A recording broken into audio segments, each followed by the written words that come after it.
শ্রী গুরু জয়, শ্রী গুরু জয়, শ্রী গুরু জয়।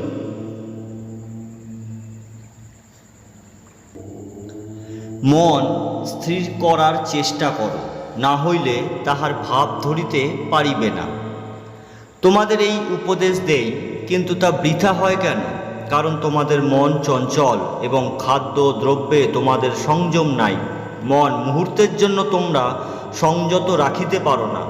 মনকে সংযত করতে চাইলে চাই অভ্যাস, খাদ্য গ্রহণে চাই সংযম। সৎ ব্যক্তিদের সর্বদাই ভগবান রক্ষা করেন। মন তৈরি করা মানুষের একান্ত দরকার। দেহ পবিত্র না থাকিলে ধর্ম কথা শুনে কিছু লাভ নেই। মন যা চায় সঙ্গে সঙ্গেই করতে নেই, ভেবে চিন্তে বিচার বিবেচনা করে করতে হয়। এক মন হইয়া যদি বসা যায়, মনকে যদি সংযম করিয়া নেওয়া যায়, তবে উপদেশ শুনে সার্থকতা হয়। তোমরা যদি কেহ কিছু শুনতে চাও, উপদেশ জানতে চাও, মনকে একাগ্র করো, মনকে সংযম করো। মন নিশ্চিন্ত করা খুব আবশ্যক। মন যত সময় নিজের আয়ত্তাধীনে না আসে, তত সময় মানুষ মনুষ্যত্ব লাভ করিতে পারে না। এটা নিজের ভাবে নিজের বোঝা উচিত। মনের একাগ্রতা এবং সংযম না হইলে তাহাকে পাওয়া যায় না, তাহাকে দেখা যায় না। আর যারা নাকি সেই রকম পুরুষ হয়ে গেছে, তাদের তো সর্বদা চৈতন্য আছে, তাদের কোনো মুশকিল নাই, তাদের কোনো অসুবিধা হয় না। আর যাদের নাকি চৈতন্য নাই, মনের একাগ্রতা নাই, তাদের ধর্মকথা শোনা, উপদেশ গ্রহণ করা বড়ই দুঃসাধ্য ব্যাপার। এক কথায় বলা যায়, মনটা চঞ্চল বিষয়। একথা কাহাকেও বলিতে হইবে না, সকলেরই জানা আছে মনটা যে কীরকম চঞ্চল। মনটিকে অতি শুদ্ধ করিতে হইবে। মনটি শুদ্ধ না হইলে পরে কিছুই বোঝা যায় না। কি জন্য বোঝা যায় না? এক ফোঁটা গোরচনায় এক কলসি দুধ নষ্ট হইয়া যায়, এও ঠিক সেই রকম।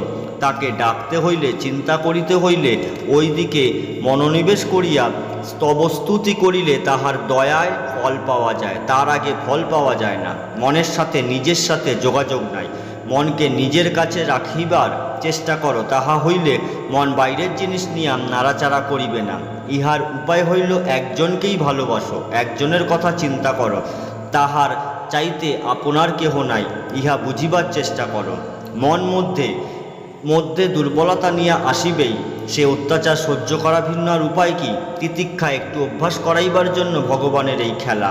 কিছুই যায় নাই, কিছু আসিবে না।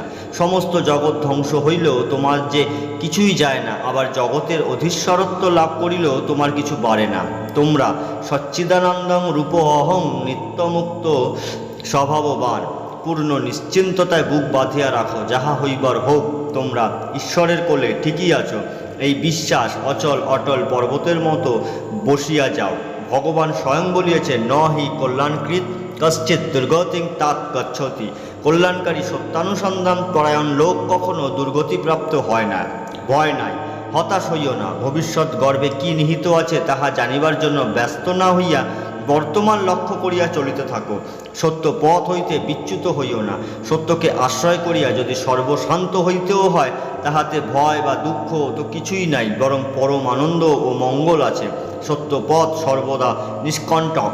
নির্ভয়ে কর্তব্য করিয়া যাও। ভবিষ্যৎ অমঙ্গল আশঙ্কায় চিত্তকে অবসন্ন হইতে দিবে না। যাহারা সাধন পথে চলে, তাহারা অতীত কিংবা ভবিষ্যতের দিকে বিশেষ লক্ষ্য রাখে না।